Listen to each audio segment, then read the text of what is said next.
महिन्याकाठी मला spirulina production करून म्हणजे दिवसाला जर आपण व्यवस्थित प्रोडक्शन वगैरे केलं तर महिन्याकाठी ह्यातून मला 40 किलोचं प्रोडक्शन कसंही मिळू शकतं।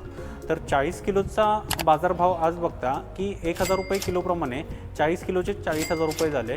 आणि त्याचा जर प्रोडक्शन कॉस्ट म्हणजे आपण त्यामध्ये जे खाद्य टाकतो sodium bicarbonate, NPK, magnesium sulphate, त्याचं जर कॉस्टिंग जर पकडलं आपण तर त्याचं 300 रुपये किलोप्रमाणे एवढा खर्च येतो की ज्यामध्ये 40 किलोचा जर विचार केला तर 300 गुणिले जर 40 केलं तर 12,000 रुपये एवढं माझं त्यामध्ये स्पेंड होतात। म्हणजे 40,000 वजा 12,000 जर केले 28,000 रुपये माझे ह्या 2 गुंठ्यामध्ये दररोज 2 तास काम करून तयार होतात। म्हणजे मला ह्याचा प्रॉफिट मिळतो।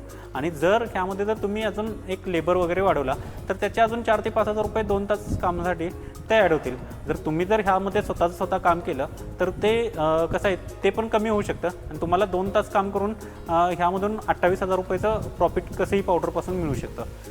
जर ह्याचा आपण अजून बाय प्रोडक्ट्स म्हणजे टॅबलेट्स वगैरे पॅकेजिंग करून जर विकायचं म्हणलं तर पॅकेजिंग केल्यावरती त्याची कॉस्टिंग जवळजवळ 7 ते 8 पटीने वाढते। म्हणजे ह्या 2 गुंठ्या जागेतून म्हणजे तुम्हाला जवळपास 1 ते 1.25 लाखाचं प्रॉफिट कसंही मिळू शकतं।